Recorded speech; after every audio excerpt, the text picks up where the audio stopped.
ଗପ ଏପଟେ ଦେଖ ଏପଟେ ଗପ ଶୁଣିବା କୁମ୍ଭୀର ମାଙ୍କଡ ଗପ ଶୁଣିବା ହେଲା। କୁମ୍ଭୀର ଆଉ ମାଙ୍କଡ ଦୁଇ ଜଣ ସଂଗାତ। କୁମ୍ଭୀର କୋଉଠି ରୁହେ? ପାଣିରେ। ମାଙ୍କଡ କୋଉଠି ରୁହେ? ଗଛରେ। ଗଛରେ। ମାଙ୍କଡ ଶୁଣ କୁମ୍ଭୀର କୋଉଠି? ପାଣିରେ ଗୋଟିଏ ଗଛ ଥିଲା ଜାମୁକୋଳି ଗଛରେ ମାଙ୍କଡ ରହୁଥାଏ। କୁମ୍ଭୀର ସେଇ ପାଣିରେ ରହୁଥାଏ। କୁମ୍ଭୀର କଣ କରେ? ମାଙ୍କଡ ସବୁବେଳେ କଣ କରେ?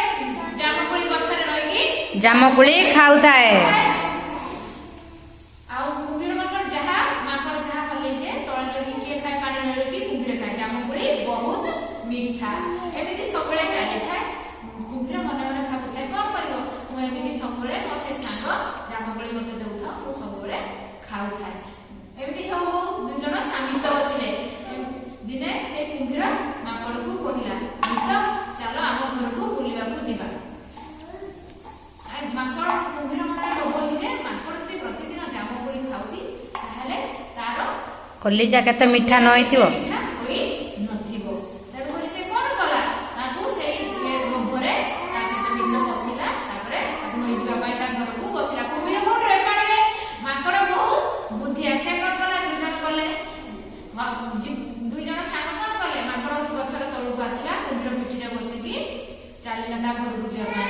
ମଝି ବାଟରେ କୁମ୍ଭୀର କଣ କହିଲା? ମାଙ୍କଡକୁ ଶୁଣିଲା ତ ତୁମେ ଯୋଉ ଜାମୁକୋଳି ଖାଉଛ ଜାମୁକୋଳି ତ ବହୁତ ମିଠା, ତାହେଲେ ତୁମ କଲିଜା କେଡ଼େ ମିଠା ହେଇନଥିବ। ଚାଲ ତାହେଲେ ତୁମକୁ ଆଜି ମାରିକି ଆମେ ଖାଇବା।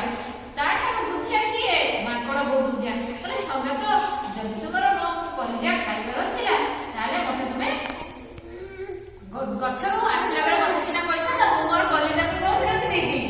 ଗଛ କୋଡ଼ରେ ରଖିଦେଇଛି। କୁମ୍ଭୀର କଣ କଲା? ପୁଣି ମଝି ନଈରୁ ମାଙ୍କଡକୁ ପିଠିରେ ଧରିକି ନେଇ ଆସିଲା। ଯେତେବେଳେ ଗଛ ପାଖ ପହଞ୍ଚିଗଲା ମାଙ୍କଡ କଣ କଲା? ଗଛ ଉପରକୁ ଗୋଦାଟିଏ ମାରିକି କହିଲା, କୁମ୍ଭୀର କଣ କହିଲେ? ବୋକା, ମଣିଷ ଶରୀରର କଣ ତାର କଲିଜା ଅଲଗା ହେଇପାରେ? ଆଉ ଅଲଗା ହେଇଗଲେ କଣ